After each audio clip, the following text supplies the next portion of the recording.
Welcome to Hildestone College's quick lesson series where our teachers give you some English language tips.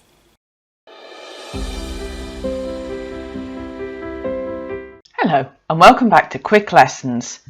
Today we're going to have a look at the words if and when and how they're used. So let's look at some example sentences. I'll marry you if you're rich.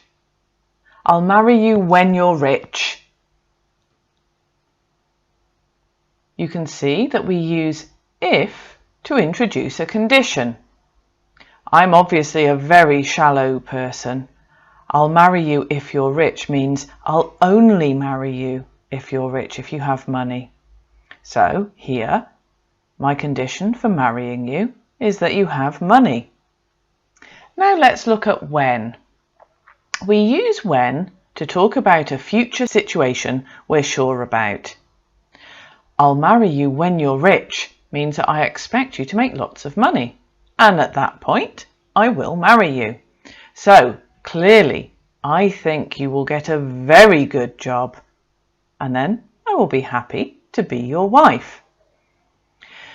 Now we can also use even together with if. Look at this example.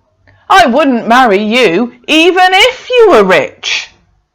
So you can see there, nothing in the whole world would make me want to marry you, not even having lots of money. Of course, we can use even with when too, like this. I didn't marry you even when you were rich. This means you were rich in the past, but you're not rich now. I didn't want to marry you then, although that is maybe surprising given what you know about me now. And I definitely don't want to marry you now. We use even if here to emphasize how much I don't want to marry you. Even makes what I'm saying stronger. So, in summary, use if to talk about a condition or an imagined situation. Use when to talk about a future situation or condition you are certain of.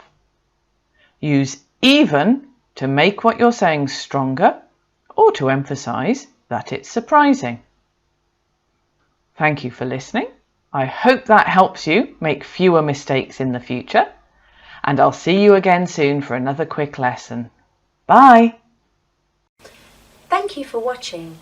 If you liked the video, please click on the like button, and if you haven't already, please subscribe and click the bell icon so that you don't miss the next video. That's it for this lesson. Until next time, goodbye.